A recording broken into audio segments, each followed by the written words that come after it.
City of Stevens Point Bicycle and Pedestrian Street Safety Commission, recorded August 13, 2019.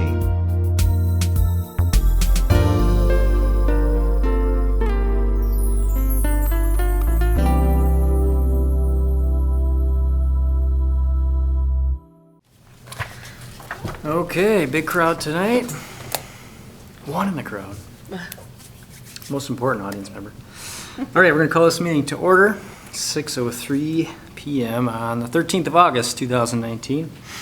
Bicycle Pedestrian Street Safety Commission. Let's go with the roll call. Trevor Rourke here. Bill Fehrenbach is excused. Commissioner O'Mara. Here. Commissioner Dugan. Here. Commissioner Fischler. Here.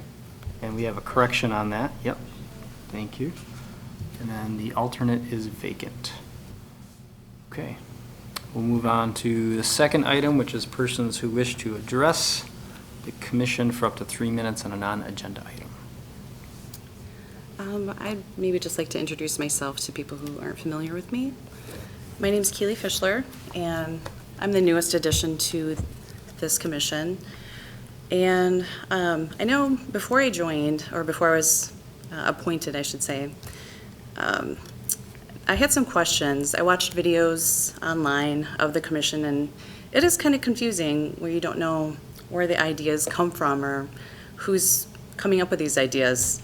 And I wanted to just bring attention to the countywide bicycle pedestrian plan. And a lot of the items in this you can actually view online if you go to the website for the city and just put it in the search bar. And a lot of things in here are directly correlated to things that are on the agenda. So I just wanted to clarify that we're not just up here making things up. They come from somewhere. And it's not, it's not just based on, 5 people sitting up here. And the other thing is that we really do need more people being involved with this because, it's anyone who walks their dog, anyone who takes a bike ride on a sunny Saturday. It's people who are not just avid bike riders. These are people who just take walks for exercise, kids who walk to school, people with disabilities who need to get to places and do it safely. So that's why we're here, and all of us up here are here on our own accord. We have families, we have regular jobs, most of us, and we just want to make a difference. So I just wanted to end with that and just let people know that we need your participation more than anything. So thank you. Thanks, Keely. Welcome to the commission. Thanks. Very cool. It's a great way to start. Yeah. Any other commissioners that have a non-agenda item? I did have one, actually 2. We do have a vacancy, just a reminder. So the alternate position for this commission is vacant right now. So if you're interested, please contact the mayor's office, or the application can be found on the city website under government and then boards and commissions. So look for that application there. You could also contact me if you'd like. I'm at trevor.rourke.bpssc@gmail.com. Cool. And then the other item I want to mention was I wanted to thank Common Council and city staff for the good work done on improvements of Stanley Street. So far, the restriping looks to be a success. I've biked down the street a couple times as well as driven a couple times since the restriping, and it's much more comfortable. It feels safer, especially on a bicycle. I've heard similar positive comments from some people that I've talked to, which is awesome.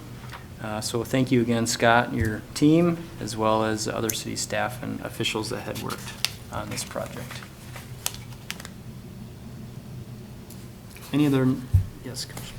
Yeah, I want to echo what you said. I've biked on it several times, found it more comfortable than I thought I would. I thought I'd need a buffer, some sort of physical buffer, but I didn't.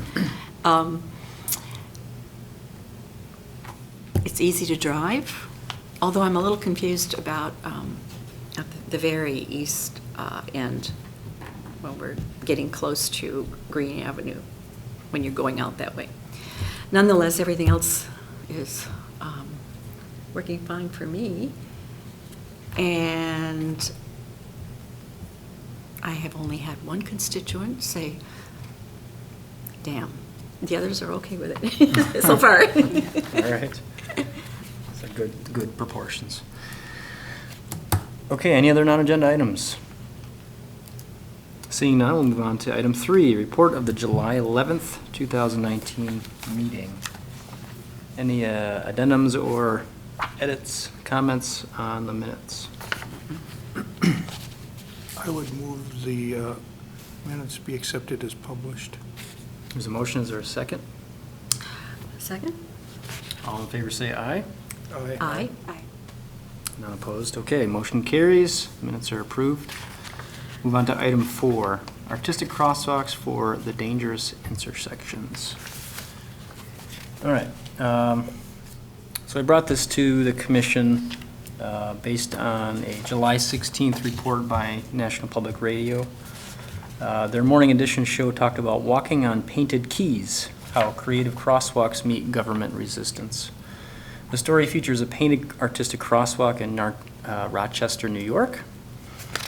And it's in the middle of Main Street near the Eastman School of Music. A group of volunteers repainted the crosswalk to look like a three-dimensional piano keys in advance of an international jazz festival, kind of a creative endeavor. Increasingly, urban designers and transportation planners say colorful crosswalks and engaging sidewalks lead to safer intersections, stronger neighborhoods, and better public health. And with pedestrian deaths in the U.S. at a 30-year high, those planners say finding new ways to protect people from cars is becoming more urgent. Cities around the world are doing this, including our local municipalities of Waupaca and Wausau. My question is, what would it take for Stevens Point to do this? The Federal Highway Administration position says generally that crosswalk art is actually contrary to the goal of increased safety and most likely could be a contributing factor to a false sense of security for both motorists and pedestrians. According to the NPR story, Rochester, New York's artistic crosswalks have threaded the needle between between being creative and following the rules. I talked with the director briefly about this in a meeting, and just to figure out if this is possible for Stevens Point and possibly understand how and what's not allowed. So I thought I'd bring it to the commission as a discussion item to see what kind of feedback there is and to see if the director can also allude to maybe some of the barriers, pun intended. I really think that the creative crosswalks are a good idea. And the reason is that there is no evidence at all that our standard crosswalks protect people. They do no better than unmarked crosswalks. They just don't. The crash history is the same. Because there's no, you're saying because there's no like placebo or no it's comparison? No, people don't, we don't find any difference. If you put in a marked crosswalk, the number of pedestrian vehicle crashes don't go down. And when we did a GIS study, when we've done nationwide GIS studies on crosswalks, they're not safer. They were originally set up, but the one thing they do, and an artistic crosswalk would take care of it, it tells cars where not to encroach on the pedestrian way. And in that way, they make it more convenient. But the deal is, ordinarily, when a pedestrian gets hit, it's an inattentive driver or a drunk pedestrian at night. Those are the two groups that... Most common. So just to the audience and Yes. people listening or watching at home, no, when you say we, tell us I'm referring to the your history engineering there. community. I'm a civil engineer that's worked on pedestrian and bicycle issues for quite a long time in my professional life. Okay. And I was a co-author of the statewide pedestrian plan. Cool. Okay. But I think that the artistic crosswalk could be a great idea because people stop away from it. You certainly want to ignore it. One of the problems with marked crosswalks is that they become ubiquitous. And Right. so so what? There's a crosswalk there. It's nothing new. See it These, everywhere. If you would put these in areas where you had high use, they probably would be effective because they would draw people's attention to it. Because a regular crosswalk, just as a thought experiment, think of the route you take home and tell me how many crosswalks there are. Right. You'll have no idea. They just don't make any impression. You get them anymore. wrong each time. People become sort of desensitized to crosswalks, like, Yes. because they see them all the time and And they're everywhere. pay attention. But I think that this would be a really good idea. I think it would be worth, and I think that we've already done our commission's work in telling Scott, we're interested in this. Look at it. Take a look. And I think that that's our deal, and I think that it's worthwhile. I think we might, we have American Suzuki Institute here. The piano keys might be we could, That could be a good, we could plagiarize. That's installment. the highest form of compliment. there you go. But, and we may have other ones that would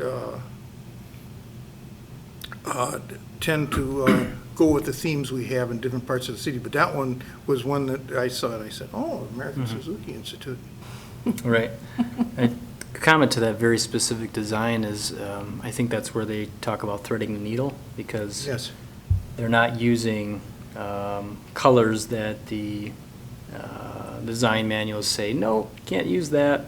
And they also have contrasting, black and white or gray and white. Essentially, the colors of contrast are key, pun intended. Scott, is there a way you could potentially maybe state some of the things you did last time when we met, just maybe some of the barriers, what we're up against if the commission or the city wanted to pursue Sure. a crosswalk like this? Really, there's just the one barrier, which is just that from the MUTCD standard, which we try to follow, it's just not accepted. Federal Highway Administration has repeatedly come out with interpretations of it in defense of the fact that the crosswalks should be exactly as we've been using them. Now, as you mentioned about threading the needle and kind of what's allowed is, the idea of the white paint, you can of course use, black as a highlight color note of contrast, as you mentioned, which is kind of where the keys come into play. You've got the white and the black, which is typically allowed. Beyond that, as far as any aesthetical treatments, what the MUTCD, allows is some sort of more earth tone type of, repeating pattern, such as brick or block or stone or something of that nature. But nothing of, multicolored or anything of that nature from that. And I know in discussions with the city attorney, and he's not here to probably explain it better than ever I could, it's just that, there is, of course, then that concern is, what do that, if you talk to those in the industry, they'll tell you the number one people that have reference and understand the MUTCD as far as the industry in the United States are attorneys, because they're the ones that know the rules and, and know how to use those, whatever. So it's always that question is, what are we putting ourselves, what sort of liability are we taking on if we do that?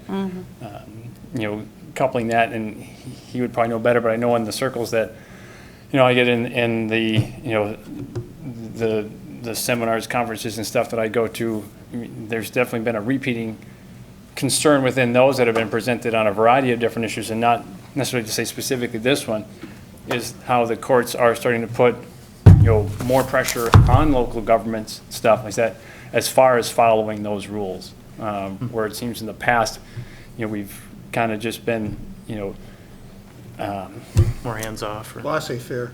yeah, about it, and we've kind of let things go. Now they're saying that, well, you as the government have a responsibility to do these things to protect the people, and if these are the way what's set up to be the standards, there's an expectation that you follow those standards. I don't have any of the specifics. I could probably get them if I search back, but there have been more of that in the courts coming up side, where typically they would just say, if it was a municipal thing, they would say, as long as they did whatever sort of their own due diligence or at least, voted on it, it was fine. And now it's a matter of saying, no, you didn't follow the guidelines.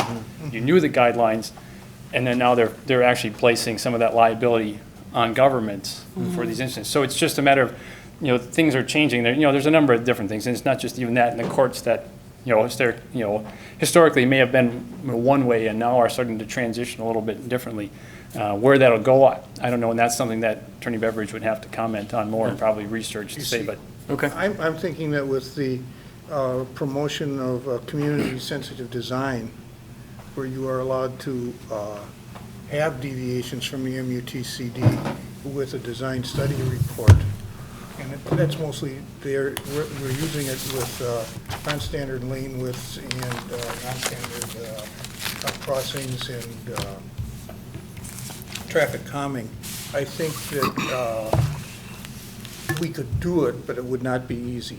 Yes, and there would definitely be some homework to be done to make sure that we've crossed all of our Ts, dotted all of our Is, say that, that it wouldn't just be something that I think we could look at something and say, yeah, that looks good, we like that. But, you're right, if we did the engineering behind it, and truly evaluated it and proposed it as being something that, we understood was kind of a maybe temporary or trial basis to see how it works, that may work, but. Or we did it in concert with either the Department of Transportation or the Federal Highway Administration. And I think that would be, really to get started, that would probably be the key, because we Yes. kind of get their blessings to go with it and say, let's work together on that.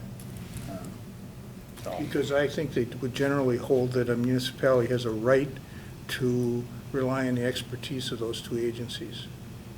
Right.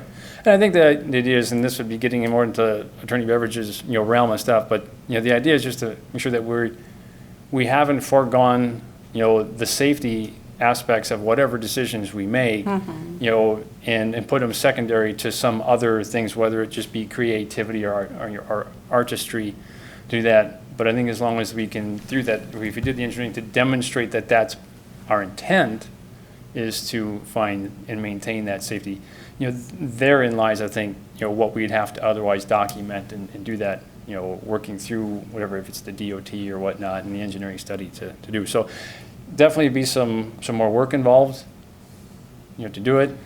But Yeah, could I A swift ask, way to do it would be to apply for a 90-10 safety grant, because that would have been, and say what you're going to do, because then that would have been reviewed by the department. Put together, Yeah. say we're going to do a bunch of Right. crosswalks, we want safety funds on it. So what is it called, a 90-10? 90-10, yeah, It's 90% federally funded. Oh, I see. yeah. I have, I guess, my response to this was,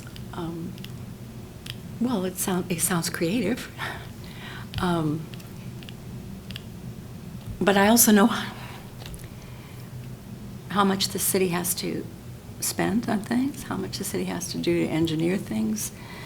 And I'm wondering whether it would be safer or not. Perhaps it would. But what in the larger picture what are the top two safest ways to help pedestrians cross? Are we talking about bump outs? Are we talking about, islands of refuge? Are we talking about flashing lights, like the one on, on Church or Division, Franklin Street? What works the best? Well, Cutting the anytime you trees can- so that you can see them. I think it depends on the intersection too, really. Yeah, and moving the parking so that the pedestrian Yeah. is visible when they get off. Those are the real important things. Yeah. And taking down signs that people have up that shield the motorists from seeing the pedestrian. Oh, sure, yeah. yeah. Those work much better than all the flashing lights and signs and everything. Yeah. And it's Depends much on the more street. unpopular. Yeah. Yeah, there's definitely, a number of things to do it, and each, in case can be, somewhat different in what it is, but, yeah, I mean, getting that visualization so that drivers are, the awareness factor to them, so Yeah. everybody's on the same page. It's one of the things, even if you've driven through the roundabout, and hope you have, as far as, Yeah. where those crosswalks and stuff like that, one of the things that it's actually designed to do is, as you are entering into it, you're going to, in the way that crosswalks are, that, you're trying to get some sort of connection between drivers and pedestrians. Yeah, And it's at that moment when, you find yeah, safety, because now hopefully, without saying a word, you're communicating with each other, and Yeah, you're yeah. understanding what is going to happen at that time. And you are both able then to react to the situation. Other than that is, of course, you're just trying, protection. There's a number of things, and some things that we've kind of have in different areas. But yeah, between, the bump outs, reduce the duration, of course, that you create a conflict in there, reducing the on the street. Some of the things that even help with that I know I'm trying to get through, and hopefully to get started on maybe some next year. This year's more lights, we're looking at that, but even simple things like countdown timers help Yeah, people that cross, helps. because they understand what they otherwise have, Yeah. to cross there. Prevents people from crossing too late, because the longest duration on that cycle is actually the flashing don't walk sign. So many people, realize that there's a lot of time, yeah, but they don't know, when that started. They don't know how much time remains. Yeah. You can easily enter into it at that, thinking, Yeah. I've got plenty of time, only to discover before you've gotten very far That's that right, the yeah. cycle's changing. So it's even simple things, like that, to, I'm that we certainly always do. very, very interested in the safest possible crossings for areas in my district. And, Main Street is amazing, really. People trying to get across from the north side, across Main Street to, now called the Metro Market, that's one that really needs it. And then right. Sunset Boulevard too, which has some kinds of protection. Both of them have some kinds of protection, but it's not enough. Right, yeah, definitely more can be Yeah. done. Yeah, yeah. Maybe the piano keys will help. I don't know. You never know. I think part of the driver of artistic crosswalks is they can be done by volunteers if done correctly, right? If it's engineered correctly. Right. Volunteers could do it. It potentially could save a lot of money, as opposed to an island or bump outs. Right. So it's a shorter term and simpler, more cost-effective treatment that could work. But again, we'll continue the discussion. I think maybe bringing Logan into the conversation, Andrew, Attorney Beveridge in the conversation eventually might help, especially specifically if there's piano keys, if that's an approach we want to take. Historically, if there's any litigation or anything out there historically about that design, it'd be nice to know. So, any other questions for the director or comments on this item? Okay, we'll move on to item 5, Transportation Alternatives Grant Project Prioritization Analysis for the 2020 grant cycle. All right, I'll lead this off with just mentioning TAP grant started 2015. Stevens Point won the TAP. I think we mentioned this last time, 2016, for the 2016-2020 grant cycle. And we are moving on to the next cycle. There was a cycle that we didn't apply for in between there, but this is the next one that we're eligible for at this time. So as discussed at our last meeting, we're now committed to applying for this next grant cycle. The next step is to select a project that would likely win a TAP grant. So to do this, we said we'd now use that prioritization model which we built. And that was the homework for everybody. So did everyone do their homework? Yes. All right. Kyle? No, I'm just kidding. I weren't do on want to that interject and just state, Sure. I don't think we're necessarily committed at this point. However, if there's a project that we feel as though is a strong candidate Oh, good point. to apply for, and/or we have some assistance and different departments can make time for it, then I think we can apply, right? And so I think Yes. fleshing out these projects through the prioritization model that was adopted is critical to do in the near future so that the application or potential application work could begin as soon as possible for such project. I concur. At this point, I have not received any input on the plan prioritization model. It's all here, though. So We if all it's all brought it. here, We all I brought hope it. to have Yeah. it perhaps this week, and I can try to consolidate those comments. Yeah. Cool. So for discussion now, do commissioners want to share their Yeah. prioritization selections thus far? So step one, this is step one. Go ahead, Commissioner. I was thinking of a project that would do the Division Street, Marietta Academy, and the North Point Drive division to the school grounds. I'd put those two together, they're contiguous. And the reason I chose them, because they both have a crash history, they're both arterials, and they both have high usage, which, that's what you're looking for when you do these sort of deals. And I think it would really make an impact on maybe increasing pedestrian access to the high school. Right. So Is that- we could maybe match it out with safe routes to school. And that currently would correspond with the targeted area master plan, correct, Kyle? If I'm remembering correctly? The current designs that were laid out, do those recommendations The from? road diet, you mean, on Division Street?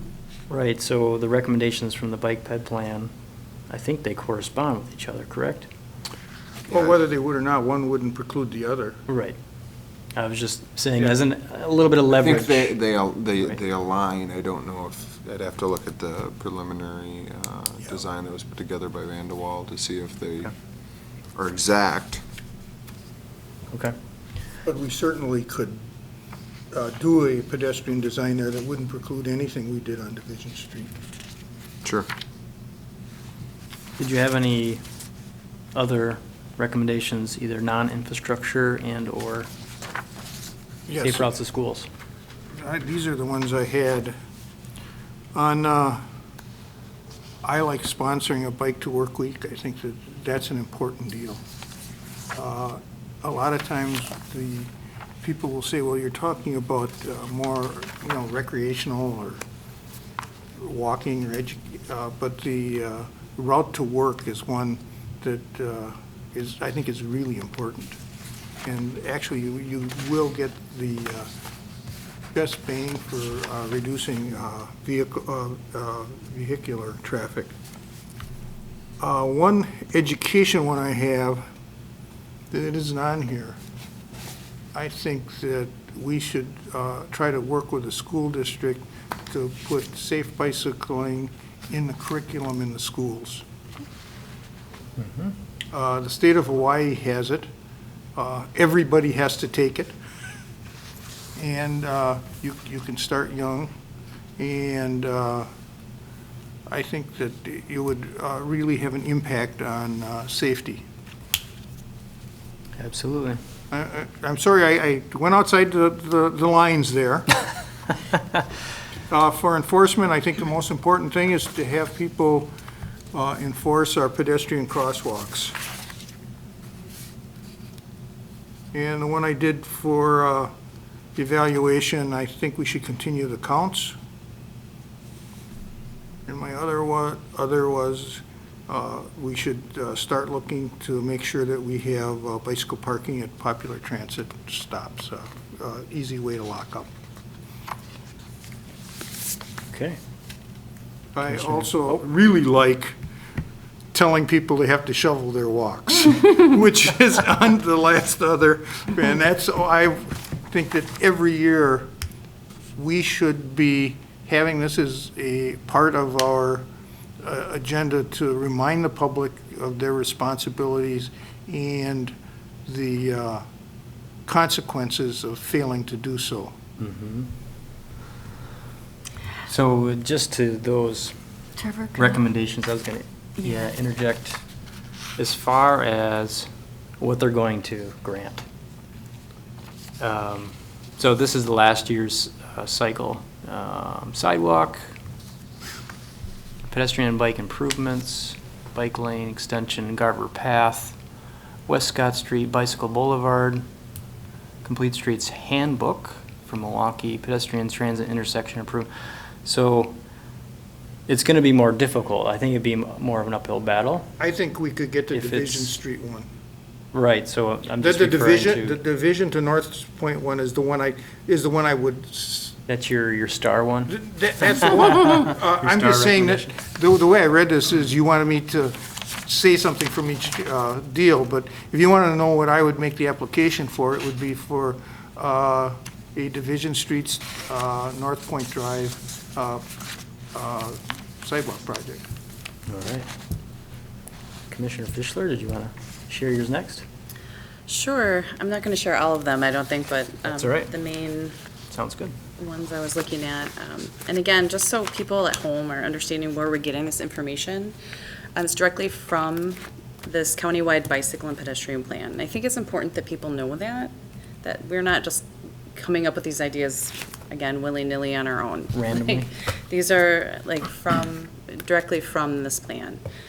So I know for safe routes to school, that's a pretty important one. The child obesity epidemic is higher than ever, and, you know, how do we get kids out walking to school or biking to school and making sure it's safe enough? So that's one thing that really stood out for me. And then it showed here just a few different ones where one that came to mind was conduct a district-wide walk and wheel Wednesday or some sort of event to get kids going and getting walking and biking to school more often.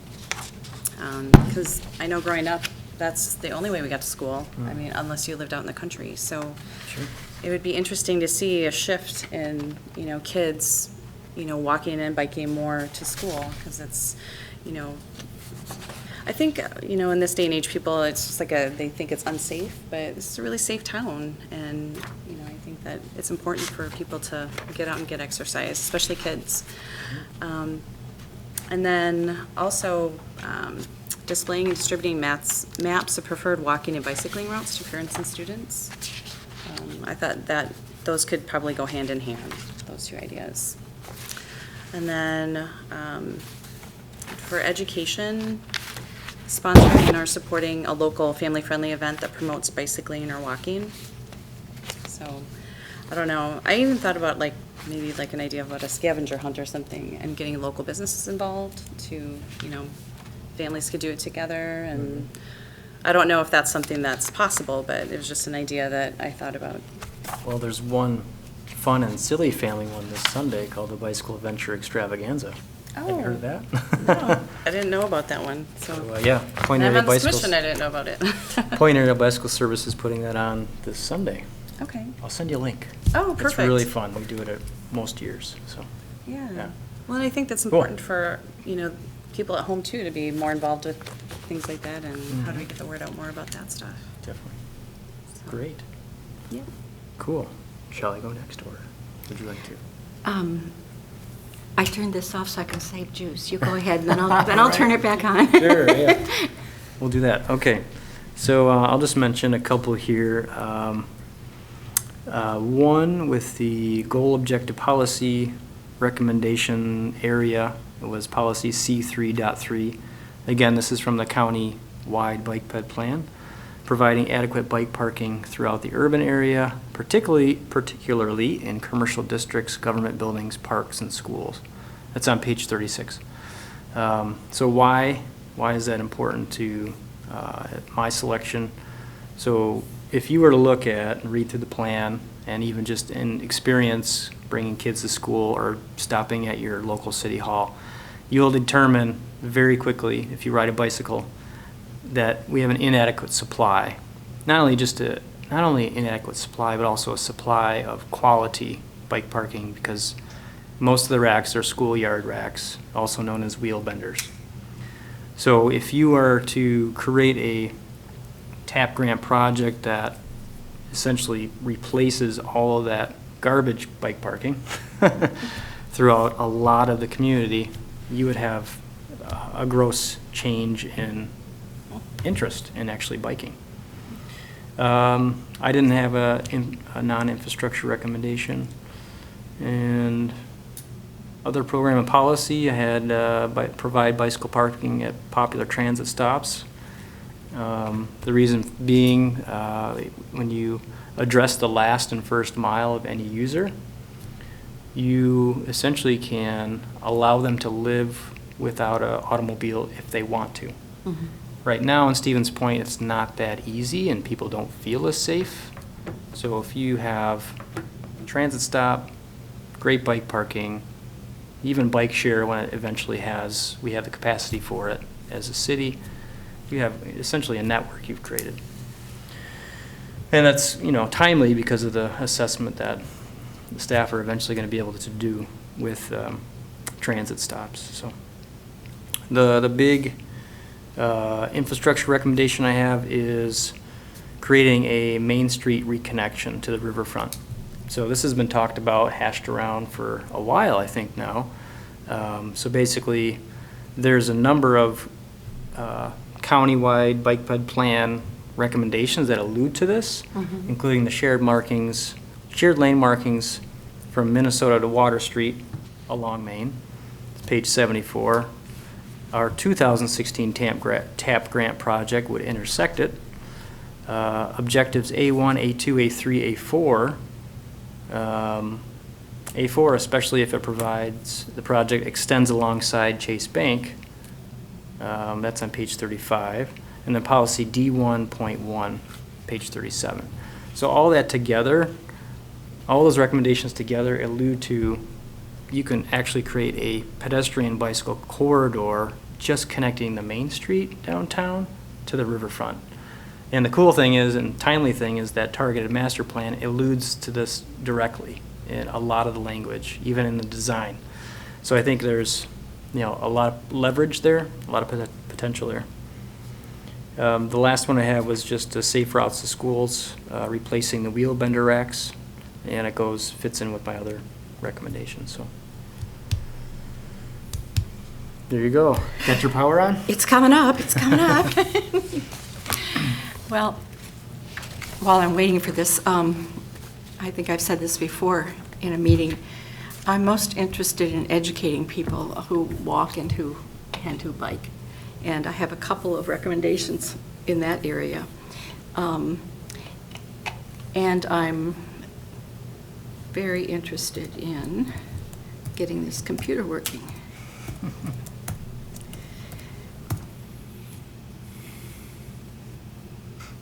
Oh dear.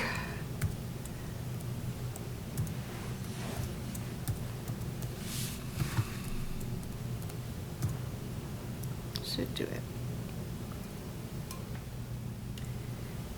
Okay.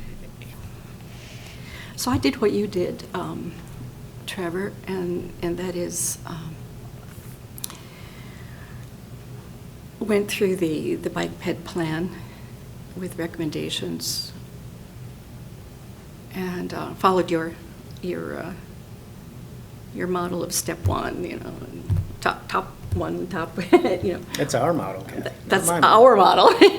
Yes, you got it. I got it from you, but it's ours.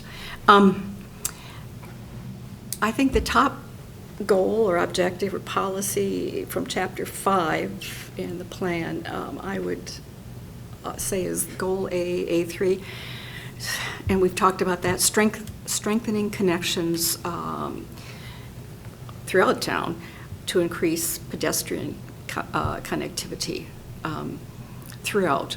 I mean, I have a number of streets in my district, District 8, which is a very geographically large one, where we'll have sidewalks, and then all of a sudden you have to go onto the street or walk across people's lawns, and that's okay too. But then we also need crossings, and we've talked about that before. So there are a lot of different things that you can do to strengthen the connections for people who walk.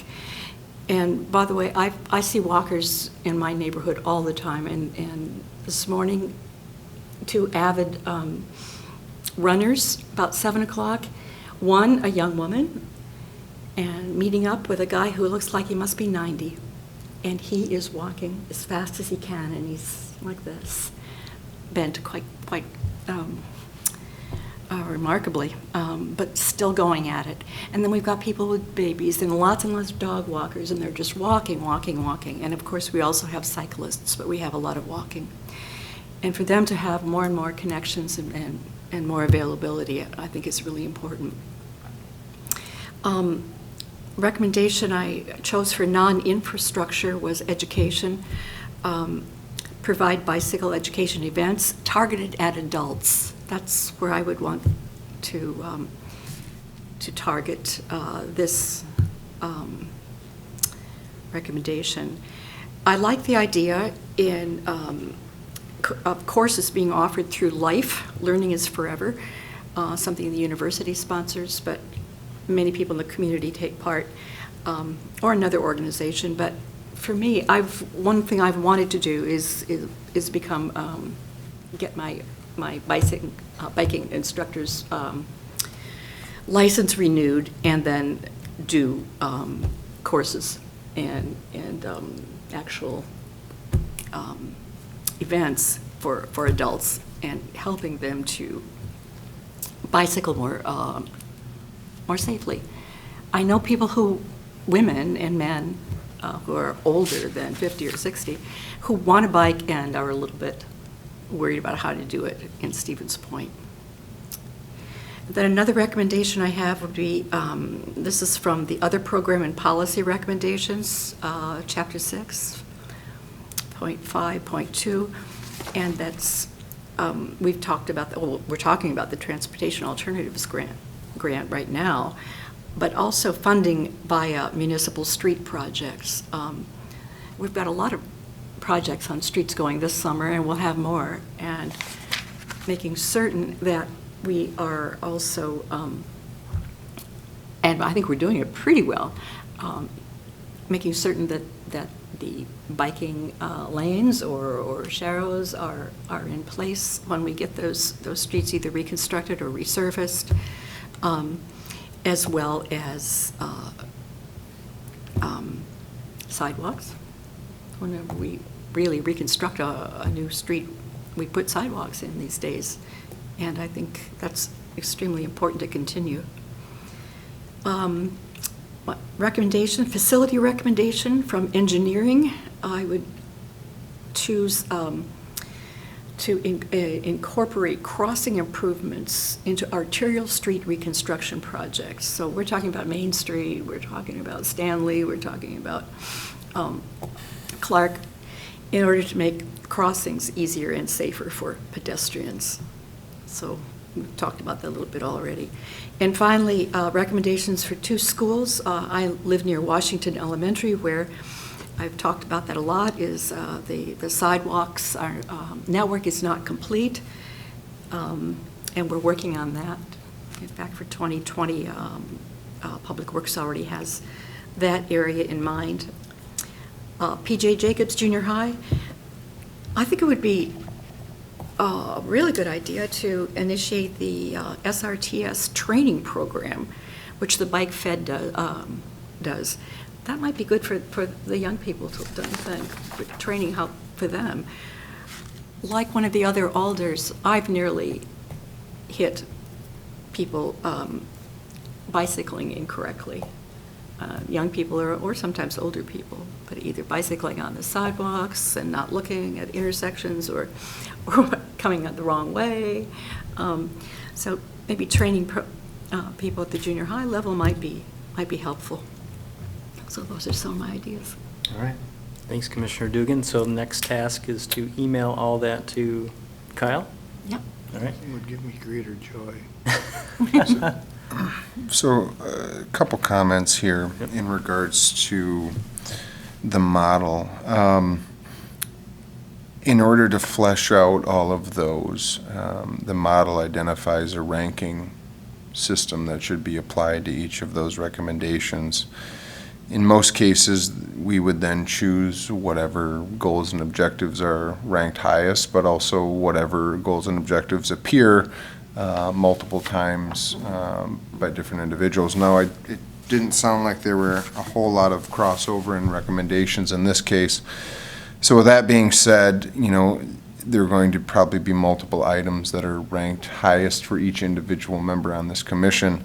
And if we are to apply for a TAP grant, I think we need to identify that while they may be ranked highest, do they give us the best potential to receive funding? And some of them may not, some of them may. And I think that just needs to be strictly based on what other projects the DOT has funded in the past. So the ones that you mentioned, Trevor, and we can look to even past cycles as to what are some similar projects that have been funded. Yep. But I also want to note that, the timeline certainly is critical. We wouldn't want to drag this out through November and then have to put together a application in, 2 months and or seek, this body's approval prior to the submittal of the application. And with any grant, it also requires council approval as well. Right. So email your homework to Kyle. He'll consolidate, or staff will consolidate. And then, again, step 2 would be city staff from community development and public works, along with me as the chair. We'll discuss all the goals and recommendations submitted by us. And then that's when we start ranking. The other thing I do want to note too is this will give us a good example of maybe how the model works, whether it's too cumbersome, Right. whether there needs to be more detail. So hopefully from this, keep in mind, maybe if you think that there were some struggles, if it was too time consuming, so that we can correct it in the future as well. Sounds good. Any other comments or questions on this item? Anything from the audience as well? Okay, we'll move on to item 6, Carrie Frost Drive street improvements and other nearby intersection improvements relating to the Meyer Development Project. So this is brought forward by Associate Planner Kyle Kearns. If you want to take it away, Kyle. Take one.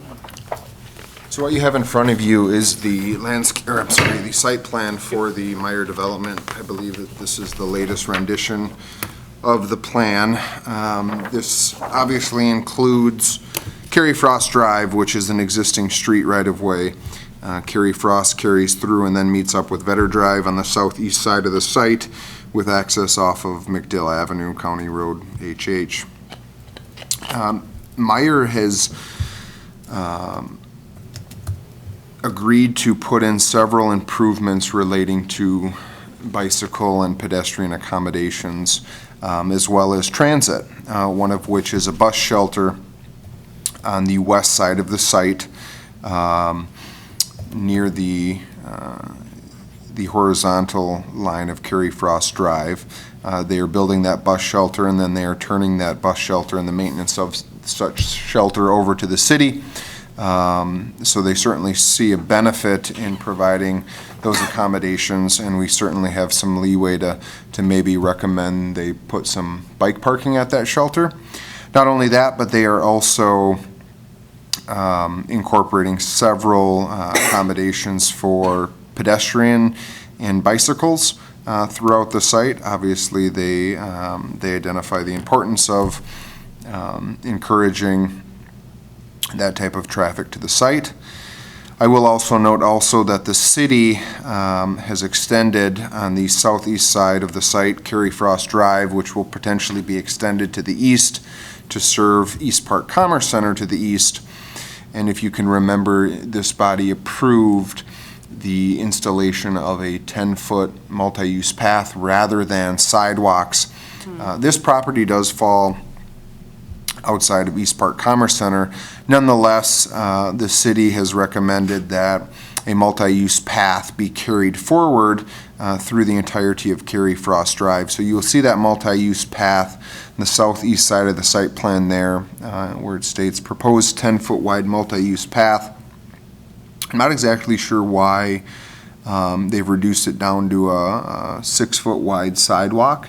Our intent was that multi-use path be carried along the entirety of the north side of Kerry Frost Drive, and then wrap back around to Brulowski Road so that it connects up with the multi-use path on the west side of Brulowski Road. We've relayed those comments. Most recently, Director Badoon has relayed those comments to Meyer. They've indicated that in carrying the multi-use path west on Kerry Frost Drive, this again is the northwest of the site, would prove a little difficult given the added intersection improvements that are occurring on Kerry Frost Drive. And so again, you'll see those intersection improvements, the new traffic signal that will exist on Brulowski and Kerry Frost, as well as the addition of some turn lanes, both on Kerry Frost and Vetter Drive. So we primarily wanted to bring this plan to you, obviously to obtain your feedback, because this is a unique development that will incorporate several improvements to intersections, as well as to bicycle and pedestrian accommodations throughout both the site and within the right-of-way, and we certainly value your input. Scott, if I've missed anything in that description, feel free to add any comments that you see fit to the recent discussions with Meyer. But again, hopefully we would see that multi-use path carried through the entirety of Kerry Frost. But also you've got some sidewalks on Vetter Drive linking County Road HH to the south to the site. And then they've got some internal crosswalks and sidewalks accessing to the parking lot and crossing the parking lot from the bus stop as well. So they've done a pretty good job overall, but again, staff do have a few different concerns that we've raised to them regarding this accommodation. First question, you said you've already recommended bike parking at the bus shelter. I don't think we've mentioned it at this point, Okay. but it's something that I think I will likely recommend to them. Okay, so for residents or visitors that access the south or the east side of the property, are they going to be providing bike parking? And I'm sorry if I'm not, oh, I see bike rack there. 12 spots, is that what that 12 stands for? I believe it does, yes. Okay, so 12 and 12 on each side of the entrance. They have not identified the design of the bike rack, but it would have to meet the zoning code standards for bike parking. Does it meet the current zoning, or are we looking at It would proposed? it would be the current zoning. Okay.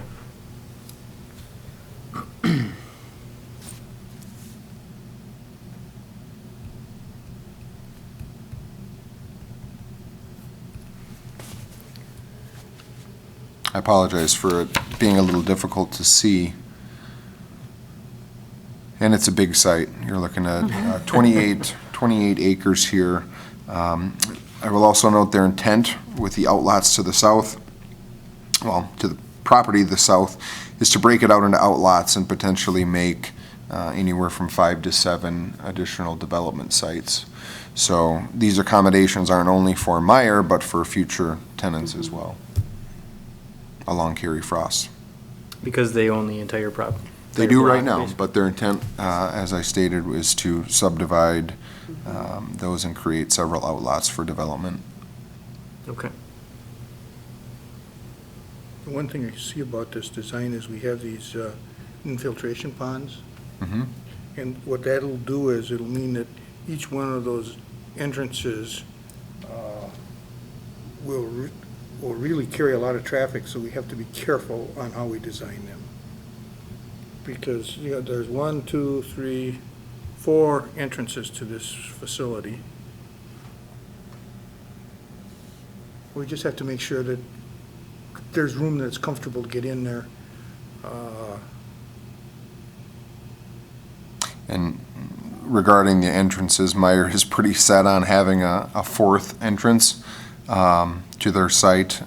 They've stated that the future outlots play into that, and that they want to provide one on obviously the north side of the site, but also the southern, eastern, and western side, but it also makes sense, though, to carry, or somewhat make it seem like Vetter Drive is carried forward into the site as a main entrance Yes. to Meyer.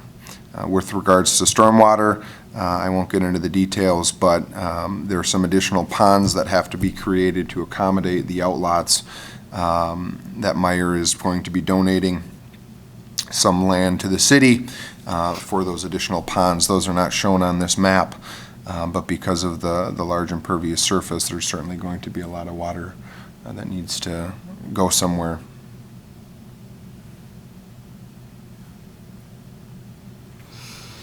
I would encourage you all to look at this in depth. You certainly don't need to provide your feedback now, but you can take the plan with you. If you'd like an electronic copy, I can also send you one, and provide any comments or feedback to me in email would be appreciated.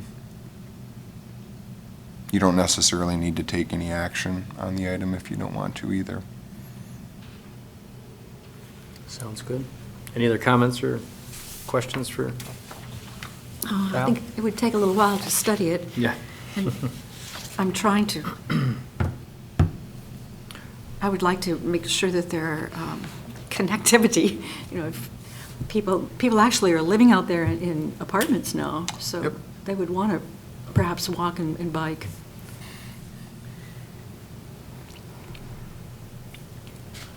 Does so I'm looking at the multi-use path, I think, on the northwest corner, basically the northwest intersection to inlet to the parking lot.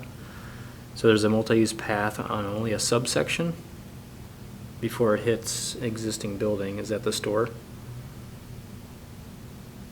The existing building on the northwest, is that the store, gas station?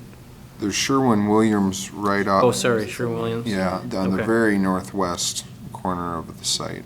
So, that property just north of the street, it looks like the same exact multi-use path, but it just stops, is that right?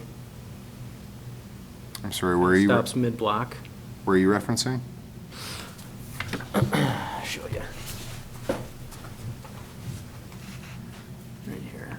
Is that a multi-use path? That's a 5-foot sidewalk. So, It is. It just stops again, right there? yeah, Mayor's response to, at least their initial response to our recommendation of carrying that multi-use path forward is that due to I think the right-of-way might even shrink there, but due to the increase in the lanes, the signalized intersection, it makes it a little more difficult to carry that path forward. Now, I'm not an engineer. I'm not sure if Scott can comment on this, but because of that, requesting that there be a 5-foot sidewalk and then bike lanes that are carried forward next to that turn lane to the intersection. So you can see at that it'd be the northwest side of the site, they're showing the bike lanes and they're showing the proposed 5-foot walk. That 5-foot walk terminates at the end of the property.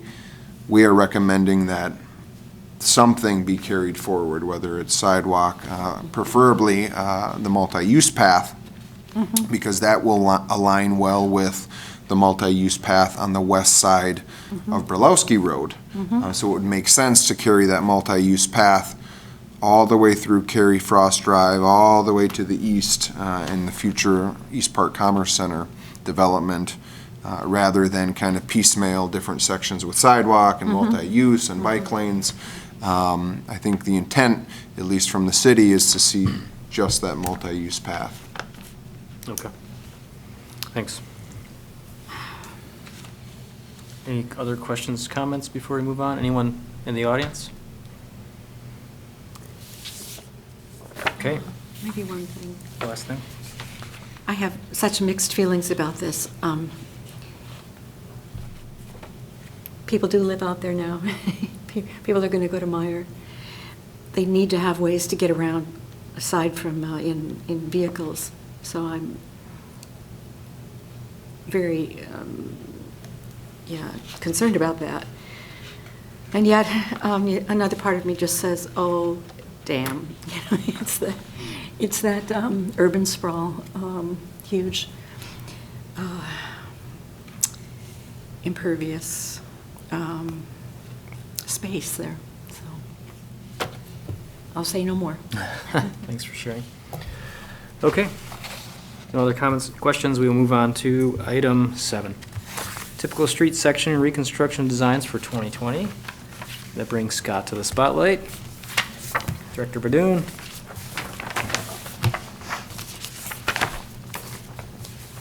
There's Alder Jennings if you want. Maria's got You want a copy?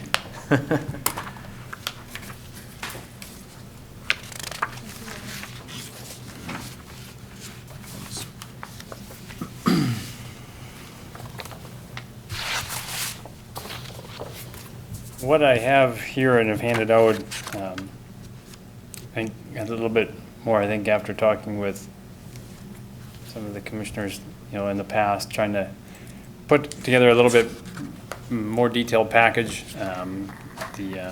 Commissioner O'Meara had come up with the kind of the summary report, formatting, which I utilize, which hopefully will help explain some of the things here versus just looking at the map and trying to discern what's going on, the typical cross sections. But much just like we've done in the past, just trying to present what we otherwise have here, looking for feedback. As always, we're trying to get started and get ahead of things. The earlier we can get these things together, the more prepared we are to bid at a proper time over the winter. Next year is going to be a big project. This year's project, the Northside Reconstruction Project, is, I think, just shy or just around a mile. This is about a mile and a half. So it's considerably larger than what we've otherwise been doing in the past and covers quite a few different streets in that area around the university and hospital area there, which is shown on the first cover page there, the overview. From there, I just have some of the individual streets, and if anyone wants to go through this and that, but I figured just for the sake of time and everyone can look at this and even comment later, I don't expect that having just thrown this at you, you're going to have a whole bunch of different comments. But the things otherwise to kind of identify with in here is I've got some of the existing information on the streets there in the summary as well as shown on the figures.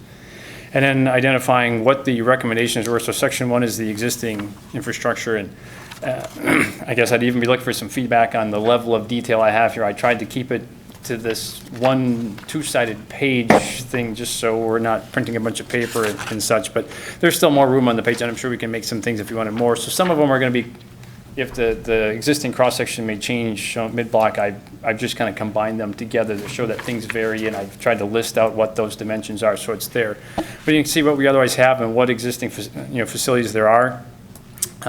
Then section 2 is just a very brief summary if there are any study recommendations from Safe Routes to School report or the county bike and ped plan. And then 3 is just the proposed actions, which is just in essence just another summary of the existing with what we're looking to actually put into place. They're just updated for what we're proposing. And you can otherwise just see it all there. To essentially summarize what we've had in here or proposing essentially on all of these streets, many of these streets are in this case with the amount of traffic and the amount of parking that otherwise occurs there, although parking maybe say in the last year has maybe been a little bit different on some of these streets. But quite honestly, with the amount of pedestrian activity, the amount of parking that always goes on, and the amount of just vehicular traffic on these streets are just generally too wide.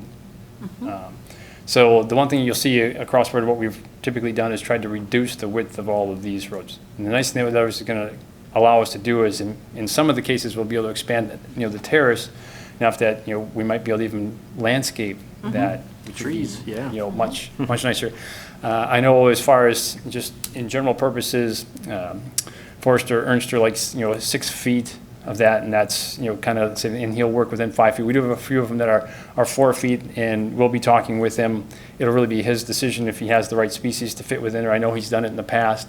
He'll find some smaller ornamental trees that fit within that area. And it can definitely work. If anyone goes through just up the road here at the corner, Michigan and I believe it's Jersey, they'll see there's the one and only terrace tree there on the corner there in that very, very narrow. And the tree actually, the whole trunk of the tree goes from curb to sidewalk because there just isn't enough room. But and it's just getting to that point in time where it's starting to damage things. It's grown too big. So it's just the wrong tree, unfortunately, for where it is. But it'd be nice to think that we could get some more of that, as well as just providing some, even if it's just, nominal, snow storage for the residents separate, to that, get the pedestrians off, from just walking right behind the curb there. So I think that's, essentially what you'll see. And if anyone has any specific questions, but that's what we've otherwise tried to accomplish within these. In many cases, of course, there's going to be sidewalk both sides. In none of these instances for what we're looking at here, I think we're going to see, drastic changes. But I think just the idea that what we tried to do here is reduce that curb to curb, dimension of that, kind of narrow the street up, which is, of course, is going to help pedestrians cross. They're reducing that distance, as well as just trying to give that a slightly tighter feel. So, vehicles should hopefully then also it'll provide that traffic calming that we want to. Partly just otherwise the nature of what it is, if people are utilizing these, which they are in all modes of transportation, should be the best of what we can put together without maybe necessarily going to great extremes to do something else. Thanks. Yep. Yes? Well, the summary helped me, and I quick went through and I looked at Fremont Street. Fremont Street on your proposed typical, you have a 10-foot sidewalk that butts up against the curb, but there's 3.5 feet of right-of-way that you're not using behind the sidewalk.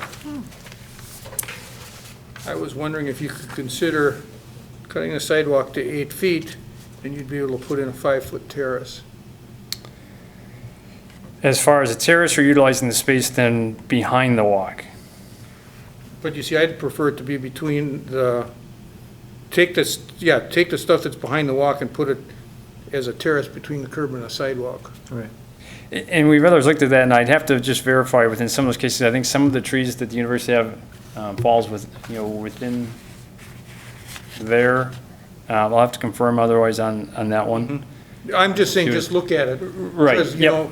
Yep. It does stand out, and I would not be opposed to, a 10-foot doesn't carry that many more pedestrians than an 8-foot, and so if that's what we need to Right. do to Well, get something. yeah, and especially just behind the walk that way, because you still generally consider the first, 2 feet as kind of just the furniture Yes. space anyway. So you're really, within any shying distance of the curb, people are really only utilizing that 8 feet. So, yeah, definitely something that we can, looking to do. And I know part of the university and talking with them, much of that area is, whether it's truly intended that as a lot of drop off, they have to try to do this, they try to keep that otherwise, clear as people use that, because that's the more business end of the side of the street. So they do that. So I know it would be their preference to at least a portion of that. Maybe it doesn't have to be the whole thing to keep that. And maybe we can even jog the sidewalk through there. So as we get closer to Main Street, where there's really not much Or else we going could on. put an apron instead Yeah. of a terrace in that Yeah. area where they're thinking of drop-off. Mm-hmm. Which would also help just try to Yes. direct people to where to go. When you say drop off, you're talking about vehicle. Yeah, like dropping vehicles just people to go to stopping. the student Load of a services car. center or Yeah, something like that. yeah, people, whether they're just students being dropped off, people running in quick to do whatever, just, Yeah. and whatever sort of, if it's quick business, whatever, yeah, just an area there where people tend to just pull off the side and let someone, a passenger out. I can see that on the west side, like the student services center, Mm-hmm. and potentially the Delzell, but then we're talking Delzell should really have a terrace because the kids walking back and forth, the youngsters walking back and forth. So that's really Delzell. Is that the right mall? Right? You know better than I do. UCLCC's in the basement, Delzell, I think. Or is that Nelson? Which one's Nelson? You're asking the wrong person. I have to look at the Right map here, myself. we got you on here because you I know think about the university. I think Yeah. it is. I think it is Nelson. All right. Anyway, so yeah, this would be an important thing to address. The typicals in the different sections for sure. Yeah. Cool. Other comments and questions for the director? Obviously, this is our first look. As you pointed out, we won't be able to digest everything, but I will comment just to thank you. One of my approaches is lane width reduction. So if you're reducing curb to curb, thumbs up there already. So And I that's like a good the thing. 14 and a half is really good if you don't have a defined bike lane. 14.5 foot does give the vehicles a chance to get out, and you get an effective 5 feet for the bicyclists on each side. We have, Depending on parking. yes. Yeah. It's usually Right. one side on these streets, right? Usually one side parking. Yeah, the majority of them, the difference in that would be like, depending upon what the future, which is still one of the unknowns yet, exactly what, the ideas might happen with Illinois. But I've taken the approach right now, just, if there is gonna be the parking on both sides, it's probably even better to kind of, narrow that down. It would be then probably putting in, sharrows, bicyclists using the lane, keeping them, outside of the parked vehicles, and then bringing it narrow. So really, I'm looking at it as having more the feel of what Maria used to have when it was parked up.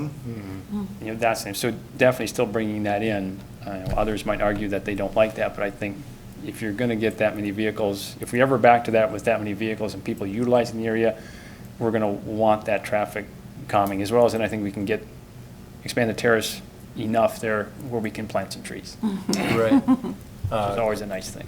Yeah, one last thing I had was, is staff planning to do any type of updated study on parking for these corridors?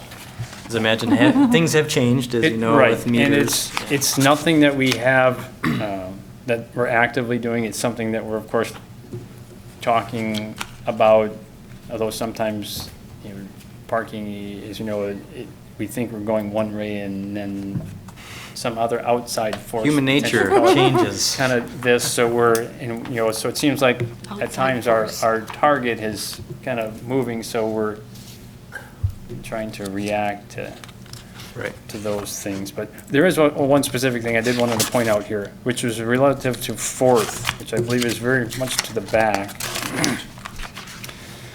There is just what we otherwise had, and I would hope that you'd otherwise concur with, a premise of what we have here, is that the bike and ped plan had identified a recommendation of a bike lane urban shoulder from Illinois to Union. Illinois is a signed bike route, as is Fourth. My thought here was that we narrow that down a little bit versus putting the bike lanes in and just use sharrows through that section. We pick up the bike lane on future projects when we get into Fourth there, closer to the university, and we use this area there just as sharrows. What we'd also do then on the other side of Illinois, where there's nothing otherwise called for, but there is that sidewalk that extends out to Michigan, is we would carry that whole cross-section through there. So we would then keep that and basically, utilize that in that respect. It just seemed kind of strange to me that, if we're looking to try to balance some parking and dedicated lanes and stuff like that, we might end up with a road that's actually narrower. Well, this way we'll try to bringing in again, tight for that one block. Versus others, you kind of have bike lanes that go to an intersection with nothing otherwise planned to be there. We figure we just carry that through, keep it more universal till we get to an area. There we'll eventually have, Stanley Street, Fremont, Fourth as part of the plan with all the bike lanes, and figured we'd pick that up there. Okay.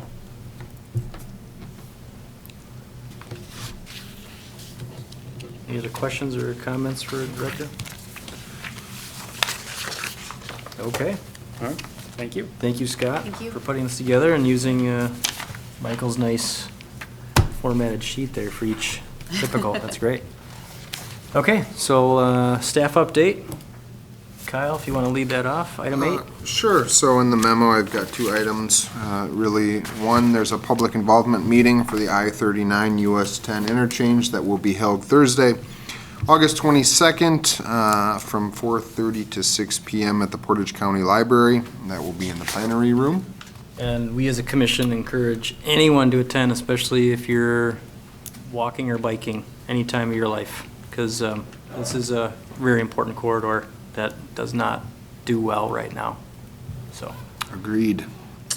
The second thing is that the city will be doing bicycle and pedestrian counts. Bill Fehrenbach, who's on the commission, who's absent today, will be leading those again for his third year or fourth year. And there are 2 days that those will occur. The first day is Wednesday, September 11th, from 3:30 to 5:30 p.m. The second day is September 14th, Saturday, from 10 a.m. to 12 p.m. And I would encourage anybody who's interested in volunteering to assist with those counts to contact Community Development Office, and we can ensure that you are placed as a volunteer during one of those days. Could also contact Bill directly. He's got his email in the packet here, but I'll just read it really quickly if I could find it. Other page, there it is, okay. So Bill Fehrenbach's email is B as in Bill, F as in Fehrenbach, bpssc@gmail.com. So email him, and hopefully you can volunteer. That's all I have for staff update, unless you guys have specific questions in regards to any projects. Sure, quick one. I think I asked Scott via email. Is the Michigan restriping, now that Michigan's sealed, Michigan Avenue, is that restriping waiting until the TAP grant, or is that going to happen sooner? Anything related that would otherwise be included in the TAP grant will be done with the TAP grant. Okay. Didn't want to assume, just thought. Yeah, thought I'd ask. and it's, now that we have the equipment, it seems, there's several things that we can look at, it'd be kind of nice to otherwise do, but don't want to upset that, the TAP grant at the moment. Sure. To do Makes that, sense. because, they do kind of frown on trying to make Jumping. changes and jumping around to that, because especially as specific as this one was, which I know I was, told, the DOT is one of the reasons why it was selected is because it was very specific as to what, was going to be done.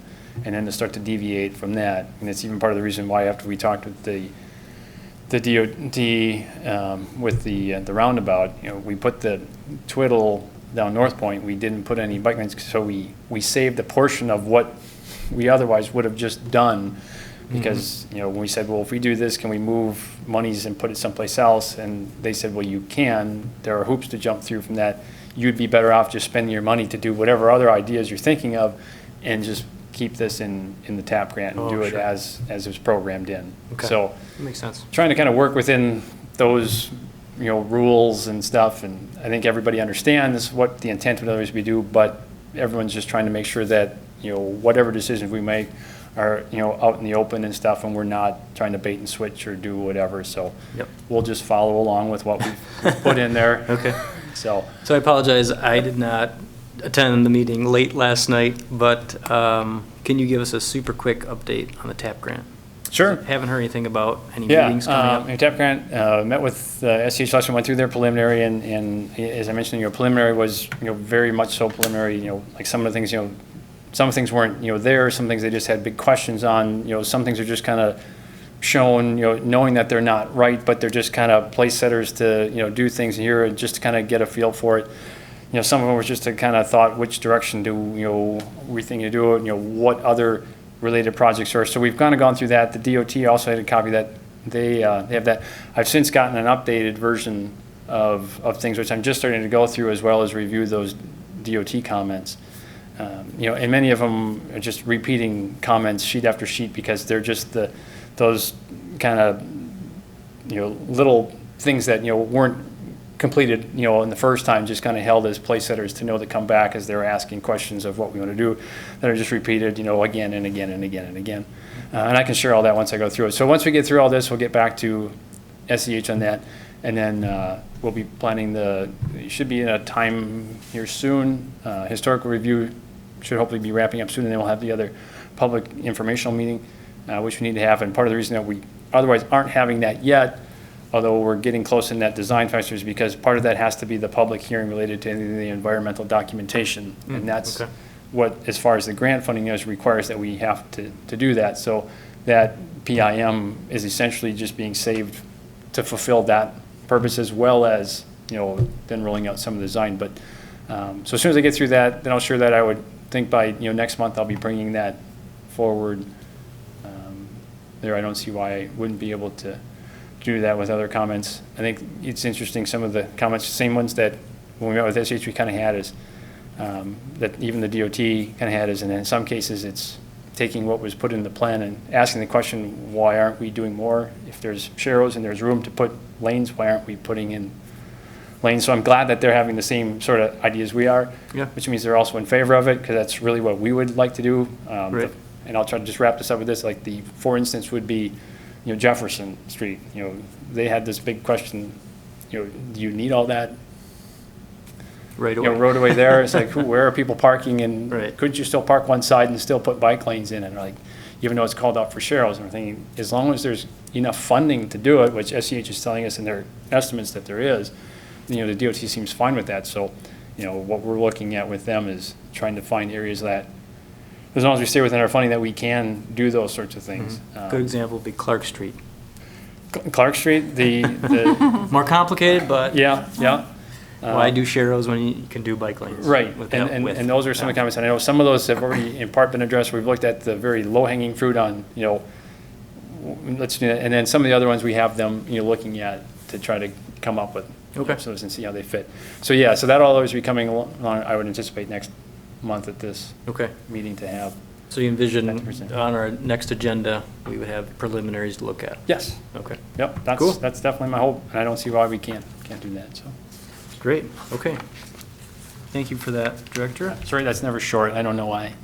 You know that, Trevor. Yeah, that's true. As short as you want it. Exactly. Well, there's a lot of moving pieces. Right. Okay, PD I have not reached out to. Did you have a chance to regarding e-scooter ordinance? I don't believe Okay. any headway's been made at this I point. gotta put it on my list to just email them and say, we're looking at this next month, so we can get on top of it. They've been made aware. I've emailed them. Oh, you did? But Okay. I've not received any Okay. input or feedback on it. Okay, I'll do a follow-up. Sounds good. Any other questions or comments for staff? Okay, seeing none, move on to the next item, which is adjournment. Holy cow, 7:24, not bad.